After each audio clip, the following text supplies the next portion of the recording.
for being here. I guess beating New York traffic is something that you all used to. I had the good fortune that I only had to walk from the close-by hotel. Can everybody hear me? Is this good enough? Okay, good.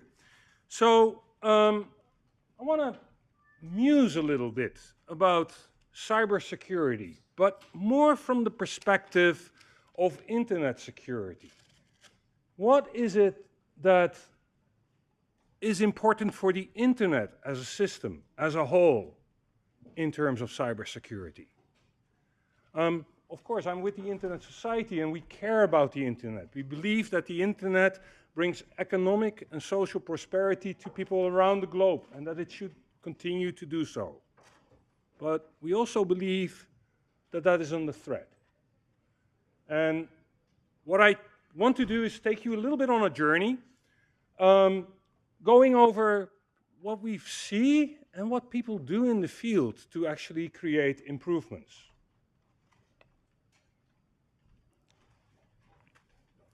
Starting out, we have just 2 weeks ago, during our 25th anniversary, the 25th anniversary of the Internet Society, launched a report, and it's the path to our digital future.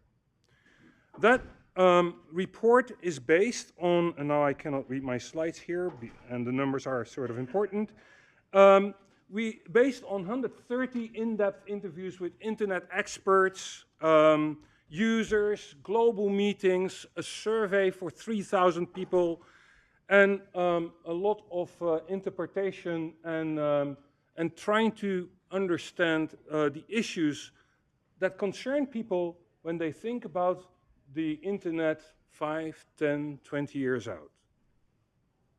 We started this project in 2016. And it was guided by a sort of an overarching question. How do we ensure the continued development of the internet as a service for all people? How do we make sure that the internet is for the people? Again, those social and economic prosperity questions. And it's a nice report. I really, it's not a report that you should print out on PDF. You should go to our site, future.internetsociety.org. And it's sort of a journey. You can click on the rotary that you see there and then see all the interconnections between the pieces. What influences what? How did people view what are the most important drivers towards the future? And the drivers of change that people have identified as most important are the internet and the physical world. The connectedness of the internet with the physical world. Most people call this IoT, of course. Artificial intelligence, already impacting our way today. How will that go about tomorrow? Cyber threats. The internet economy. Network standards and interoperability, and the role of governments. And these things combined or single have impacts on 3 areas, which our community finds most important to understand how they impact the internet and so on and so forth. Personal freedom and rights. Changes in this infrastructure, in this ecosystem, will impact or can impact personal freedoms and rights. Media and society. I mean, this is already the discussion of today, fake news. Let's face it, this is happening today, this is not even the future. And digital divides, in many ways, shapes, and forms. The combination of things, the combination of, say, Internet of Things and artificial intelligence leads to, could result in things that we don't want. Surveillance societies. And the increased security concerns that people have around the world, around Internet of Things and so on and so forth, might actually lead to states taking a stronger role and implementing measures that perhaps impact personal liberties.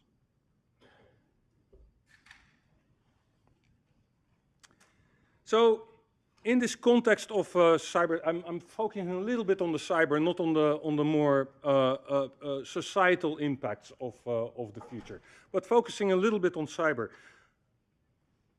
We think, or the key takeaways of the report, and I'm saying we think, but the community that we interviewed thinks that a security divide will materialize.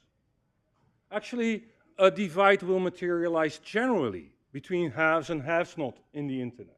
But the security divide is clear. There will be people with capacity to deal with cyber threats, and there will be people without the capacity to deal with cyber threats.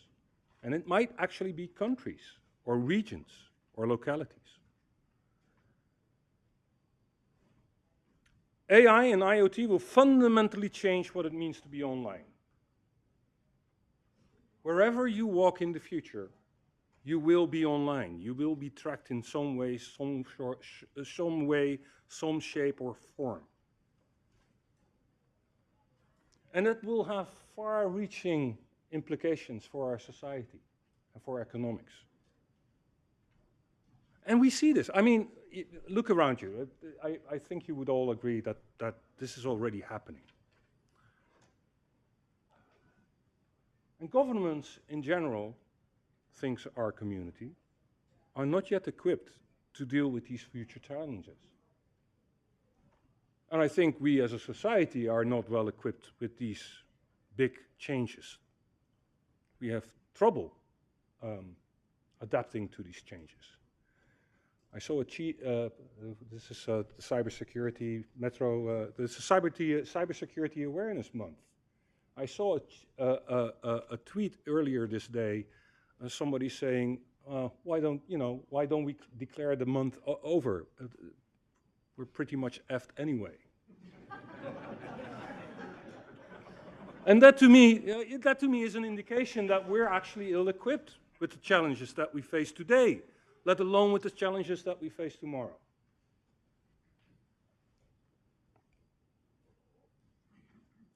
So in the terms of cybersecurity threats, these are the main three things that people saw. Governments come under pressure to respond to cyber threats. And that might mean that online freedoms and global connectivity will take a seat back to national security. Think the encryption debates. There is a need for new accountability, incentive, and liability measures to cope with threats, to make sure that people take action, to make sure that everybody takes a responsible role towards a healthy environment.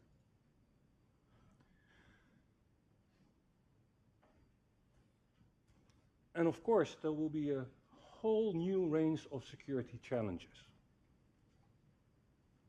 in this internet environment, with Internet of Things. But I will talk about these three things a little bit later and dive into them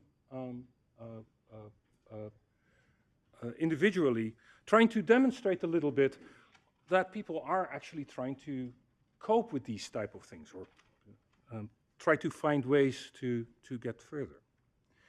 The thing is, it's all about trust.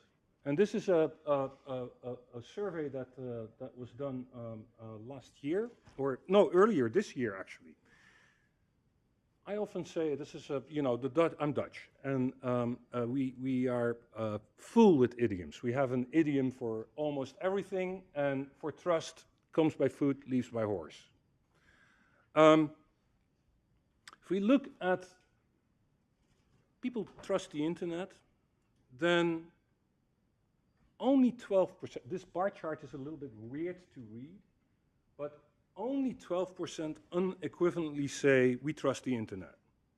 43% of the people trust the internet with some qualification. That means 44%, so that it's only 55%, this middle bar, in total that trusts the internet somewhat or fully. Really, that means that 44% what's my math here? Is it 56? 50? The math doesn't add up, does it? No, anyway, 44% is round of errors.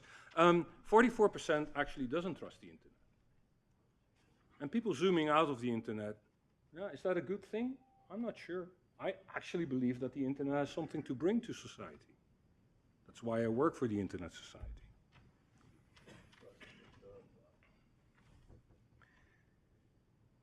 Now, obviously, if you ask people, do you trust the internet, they have a different perspective on what the internet is, depending on who you ask. If you ask people who are, presumably, I think the people who are in this room will think of attack vectors and infrastructure security and what have you, while if you ask people who are in the street, they will think about fake news, they will think about content, they will think about doing business online. So these perceptions are obviously colored by people's view. But that number, I don't think, is a good number. This is not how we go about in daily life. If I ask you, do you trust walking outside? Do you trust walking in the society? I think I get a higher rating than 55% in total.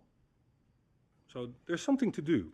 And this is what I believe we collectively, as society, people who are interested in cybersecurity, who are interested in a working internet, have to do together. We have to shape the internet. We have to shape tomorrow. At the Internet Society, and I don't have a slide for this, we've been talking about collaborative security. And collaborative security is the idea that solving security problems on the internet is not something you do in one place. There is no internet security tsar, there is no central control of the internet, it's a global system. It is something that you do from your own responsibility with an outward perspective of how do I make the system better. That's a lot of kumbaya. But that is how it works. This is how the internet is built. It's built from bottom up. Individual Lego pieces, that's the technical infrastructure. Patched together to create new and innovative ideas. Permissionless innovation is one of the properties of the internet that makes the internet work, that we would like to preserve. That's collaborative security. Now let's see. Let's go into some of these examples of risks that online freedoms and global connectivity will take a seat back to national security. This is becoming a worry. A worry, cybersecurity is becoming a worry of nation states. Partly because nation states or nation states affiliated actors are involved in attacks. Cyber warfare is a thing on the agenda. And in the context of the first committee of the UN, so these are the people who care about international stability and security and disarmament and so on and so forth, there has been a series of meetings by the UNGGE, the group of governmental experts. Mostly international law specialists that think about how does international law and humanitarian international law, so in bellum and interbellum, apply to cyberspace. And they've come to a bunch of conclusions around critical infrastructure, cable infrastructure, around sea certs and so on and so forth. But one thing they didn't reach a conclusion on is the fabric of the internet itself. The fabric of the logical fabric, the thing that you cannot touch. The things that provide us global connectivity. And it's clear in some actors in this space that it is important to reach a good understanding that in wartime you should not be breaking the internet logical structure to such an extent that the internet itself is broken. The negotiations in this space are immensely difficult. Because when we talk about internet, we have the people, and cyber stability and cyber security, we have people that interpret this as critical infrastructure, lines, logic logical infrastructure, and people who interpret this as state stability issues. How is it that your state interferes with my election? How is it that your state puts propaganda into my people? And it's enormously difficult to find norms in this space. And this is an example. The Global Commission on the Stability of Cyberspace is an example of norm entrepreneurship, I would say. People trying to find new paradigms to address the problems of today. This is established by the Dutch government. It's a committee of, I'm a member of it, and I don't even know how many people are on the committee, roughly 22 or something. But they come from civil society, technical society, state background, international negotiators from all the BRIC countries, Global South, Global North, civil society, multi-stakeholderism is what we call that. And what they're trying to figure out is to create a norm around the stability, creating stability around what people started to be calling in these atmospheres the public core of the internet. It's on its way, and I'm going to read out the current sort of drafting text. The Commission has not agreed on this text yet. But this is just to give you an idea of that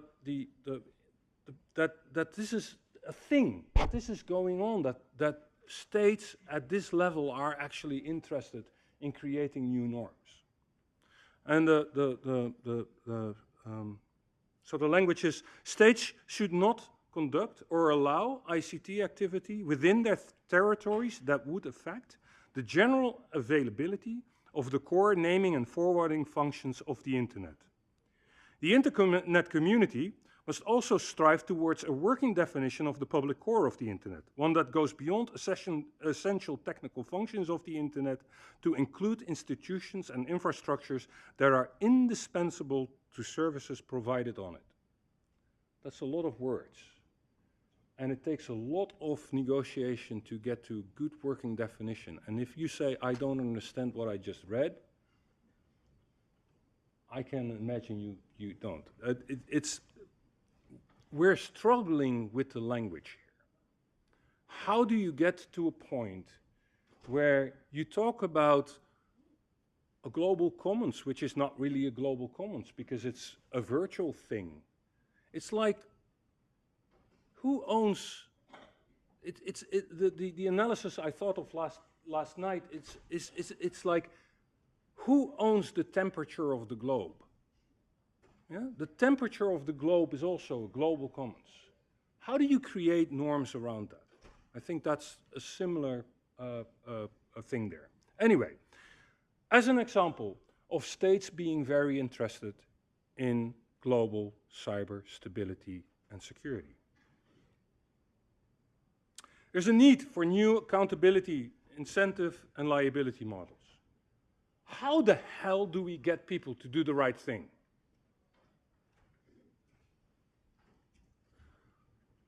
So, few questions. I want to see a raise of hands. Just wake up, people. It's morning, you didn't have your coffee yet, or maybe you had not sufficient coffee. How many of you rely on the internet to get to the other side of the globe? Communications. That's all of you. Good. So, how many of you think that the SLA or the contract with your ISP is sufficient to guarantee global connectivity? No. Wow! I've got an educated audience here. So then I don't have to explain you that the network is a mesh of 60,000 networks that play a whisper game to get connectivity. Somebody saying, if you want to reach me, you can send traffic directly to me, saying that to their neighbor. Their neighbor saying, if you want to reach him, you can send traffic to me, I will forward it. If you want to reach him, I will send it to them and they will send it forward. That's how the internet routing system works. And there is no security layer on top of that. There's no authenticity and integrity layer on these promises of forwarding behavior. This works because of trust. And I think that's sort of an accident waiting to happen. Yeah? And these accidents happen. There's actually on the NIST page, there is a few other examples here. In 2017, hijack of a large number of routes to the US and global financial institution by an ISP thought to have ties with the Russian government. So now we're back in that first example of global stability, of states interfering with others. But it's also, you know, just accident, fat fingering of router configurations, and these things happen every day. Route leaks, as they are called, route hijacks, people absorbing traffic that is not intended to, for them, or traffic redirection to a path that doesn't look sane. Happens every day. Who thinks this is a problem? I see almost all hands going up. That's a good thing. So the question is how to make this better. And the good folk at NIST has just published a beautiful document about new network security standards that will protect the internet routing. Set of standards around the routing, public key infrastructure, about how do you do path attestation and origin attestation. This has been work that's been going on in the Internet Engineering Task Force for years and years and years, as long as I can remember. And these standards are now done, and NIST and DHS have put a lot of work and stimulus behind this. But to deploy this is incredibly difficult. How do you do that if deploying this type of technology does not give you a benefit, but benefits the system as a whole? And if you deploy it, you make your infrastructure a little bit more brittle. This is a problem in the routing infrastructure, it's a problem in the naming infrastructure. The incentives are simply misaligned. And even without that encrypted and you know, quality stack specifications, there are things that routing ISPs and tier 1s, tier 2s, and so on and so forth can deploy to enhance the quality of the routing security and prevent these type of leakages. They're simple, but it's very hard to get people to deploy them. So how do you go about this? One of the things that we believe is something that we've been facilitating within the routing community, and we want to build this out. We want to have more people engaged. There's now is a thing called manners, the mutual agreed norms for routing security. And this is toying with this idea, how do you create more incentive and in this case not liability, but how do you create incentive for people to take up measures that improve the overall security without that immediately have an impact? And we believe that if people signal that they take the actions necessary to increase the routing security, they actually signal that they have a better security posture, and that has value. We did a research on this, and it turns out that if market parties would know, enterprises would know that manners existed, so to speak, after a little bit of explanation, it turns out they're willing to pay perhaps a 15% premium on just that security posture. So thinking creatively about security. Internet of Things creates new security challenges. And again, here we have the problem of incentives. I don't have to explain this, given that you all raised your hand when I asked the routing question. I don't have to tell you that IoT is a disaster in the making. Yeah? The S and the P are the S in IoT is for security, and the P in IoT is for privacy, Well, the word IoT contains neither. So how do we get to a better place? First, norms. What do we expect from devices that are in the field? At the Internet Society, we've been working with the Online Trust Alliance, which have created a framework about security, about data privacy, and about sustainability of devices for the consumer market.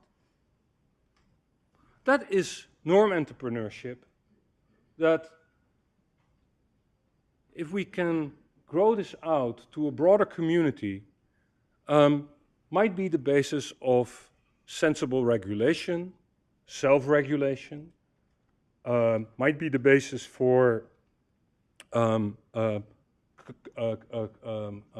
consumer certification, you know, consumer report type of things. It's that type of initiative and self-creation of norms, which I believe is an important step. But it's not the only step. People are talking about regulating in this space. But regulating in this space is enormously difficult. What if you would do a security certificate for these type of things? Certification is incredibly hard. As an example, in Europe, in the Netherlands, if you buy a washing machine, it has an energy label, A, B, C. You know, you can sort of look at your appliance and say, is this cheap or is this good in energy consumption? Again, going back to the temperature thing of the Earth. That's easy certification, but even that needs to be maintained. Every so often, you have to look at the state of the environment and say, this many kilowatts gets label A. How do you do that for security people? I have no idea. Are you going to look at every single threat that comes by? So if you are going down that road, we need to think about principled security, principled regulation, and so on and so forth. I think if you look at IoT in general, this will play out. There are sectors where regulation just exists, like the healthcare section. There are sections where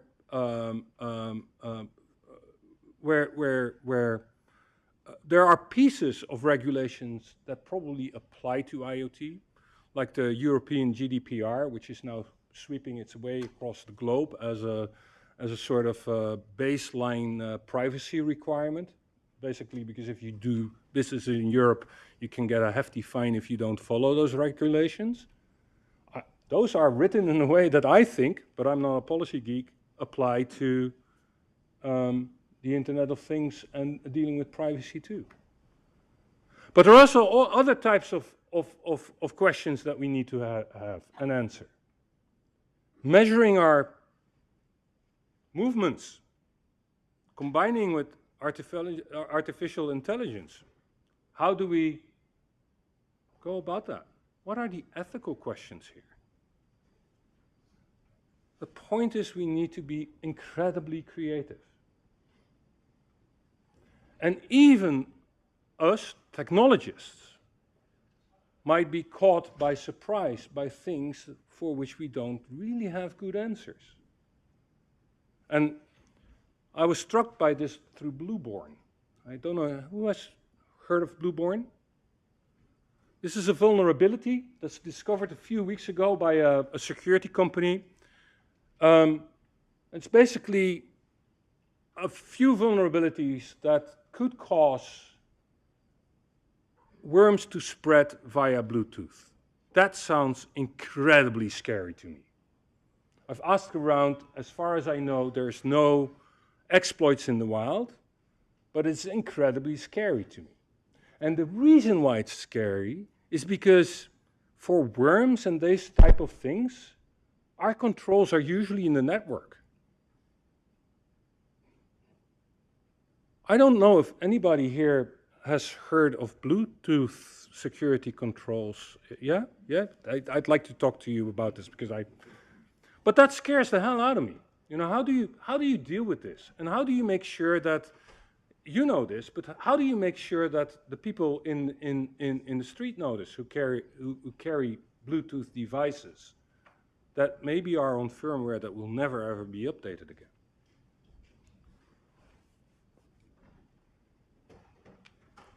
We close our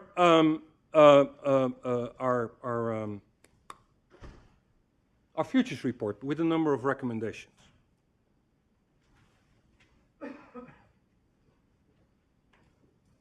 Online security and security in general should just be made easier, and there's hefty investments that are needed there.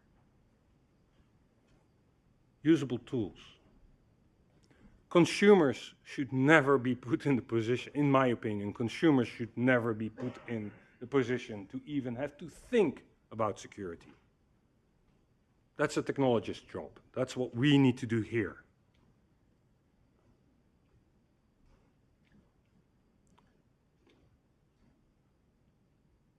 When you look at security issues, take an external approach. Look at your environment too. Don't only secure yourself, but think what your action or non-action, your passiveness, is that a word? Yeah, passiveness. How that impacts the rest of the environment.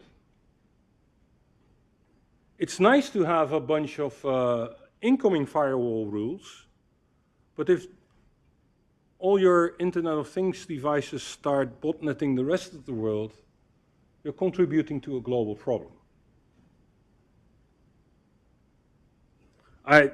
Security professionals must work collaboratively.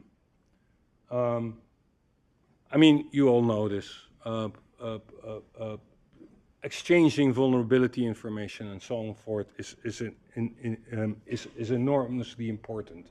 That always depends on trust, but there is working, you know, there are sectors in which this works very well.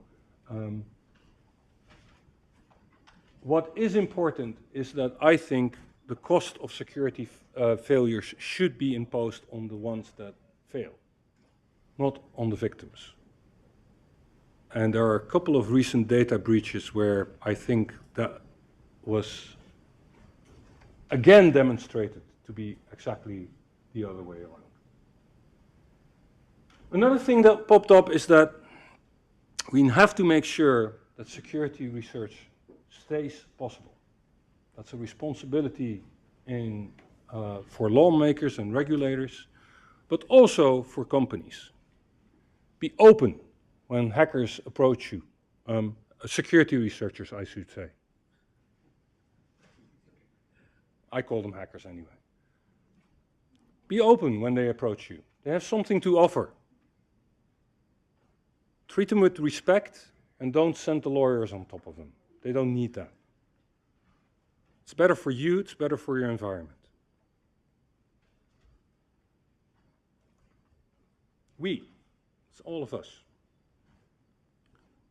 Here in this room, in the White House, wherever, we need to build a digital future that benefits humanity.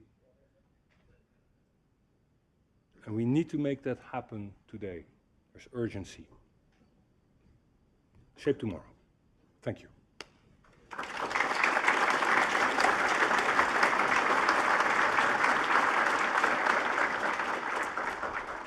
I got all emotional that last sentence. Did you notice? Must be the jet lag. Is there time for questions, perhaps, or looking at time for questions, if there are any? Yes, there is. Okay. Yes, there is. But then the question is, are there questions? In that case. One needs to wait a few seconds for the first question. Might one pop up in your head, perhaps? All right, someone be brave. We know there are questions out there. Any answers, perhaps? Perhaps that's the, yeah, I see.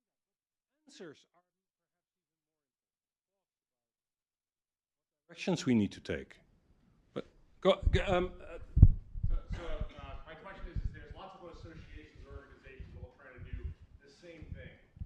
What do you see as a forum for those organizations to get on the same page, fill the gaps, and actually make progress as a community versus individual ships in the night that pass each other? right, repeating the questions, there are a lot of associations, organizations trying to do their own thing. Are they, how do we get them on the same place? How do we get them to the same place? And is there a platform in which they can work and organize themselves? I want to be very careful with saying there is one organization that can do that, because at that moment you are creating that security tsar. What I more believe in is cross-pollination across those organizations. So don't stay in your bubble, but visit that other group as well. Talk about your norms, talk about your ideas. And by doing so, I believe that, and again, there's this term norm entrepreneurship. By doing so, I think you will find common ground and a common understanding will bubble up. And I just showed a framework, an IoT framework from OTA. That's the one that we happen to think is a very good one to deal with security and consumer devices. But if you go around in the market, somebody did that the other day, I believe there's over 40 IoT frameworks. Some for specific verticals, some for specific technologies. I think that if you look across these things, there are commonalities. And if you know, look, if we ask around, we all know what the answers are. The answers are indeed upgradability. The answers are data minimization. The answers are encryption. The answers are not throwing away what you don't need. The answers are, we only have to do it. A question over there, and I'll repeat it. Why don't they build the security in the internet protocol itself? Well, I know, and somebody said it's history. Yeah, the internet protocols were developed like 40 years ago, more or less. DNS is 1030, that's about 40 years now. 88? Yeah, 40 years. The protocols were designed with trust in mind, a trusted community. The hearsay and gossip is a thing, you know, that was the way it worked. In the internet, in the ITF, the internet community, the Internet Engineering Task Force, people have worked diligently to create the security mechanisms to control them. I myself have been working on DNSSEC, writing the specifications, providing open source software so that the deployment is extremely cheap, free, for 15 years. Still, the deployment of DNSSEC, the security of the naming system, is not well deployed. So the incentive structures to deploy these security mechanisms is the big question. The technology for the security of our environment is there. And you can have your critique whether it's the best technology ever designed, but it's there. It's the incentive to get there. And you want to be, one thing, you also want to be careful to not overprotect. There are voices that say every device on the internet should have an identifier and a little black box and what have you. I haven't thought this through very much, but if that doesn't lead to a lot of control, not only security, but also control, that's another trade-off that we have to make. And I'm not there to say every device should have an identifier so that we can trace every communication back with full attribution. Now, attribution is important in security, but do we want to have everything attributed in our lives? Everything? I don't think so. I don't have the specifics off the top of my head. I'm just wondering what your thoughts are on a recent decision. I think it was the FBI and some high court in terms of getting the backdoor code with regards to the terrorist. I think he was characterized as a terrorist.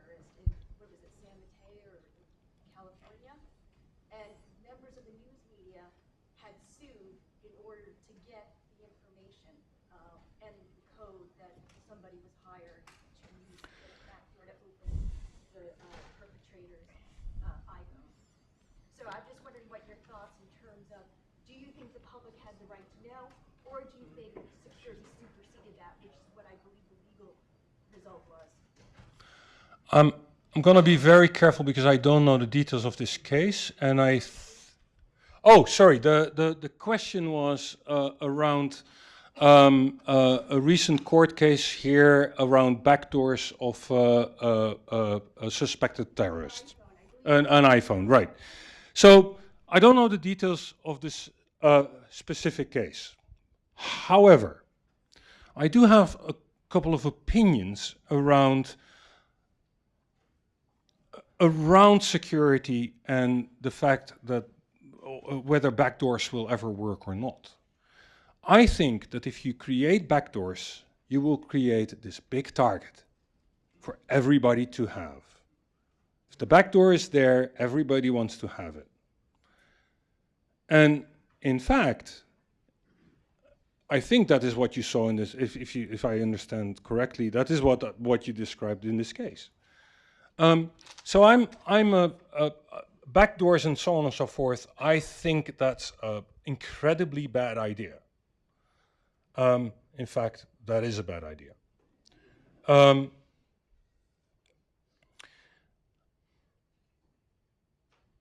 Encryption on the internet is a similar thing. We believe that encryption is a very important tool for communication across the internet and for doing business.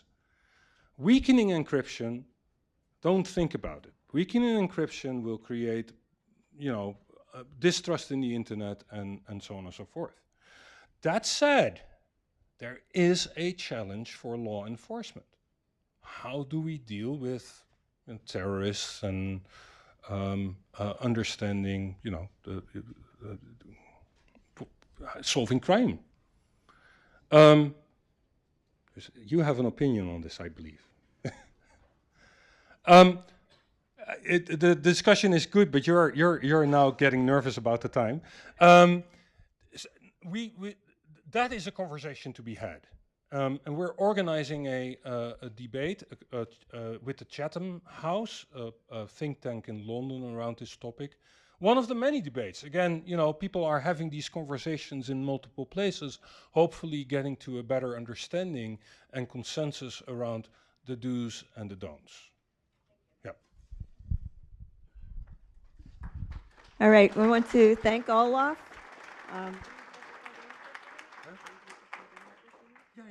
All right, and Olaf will be at the front of the room if you want to continue some of the discussion.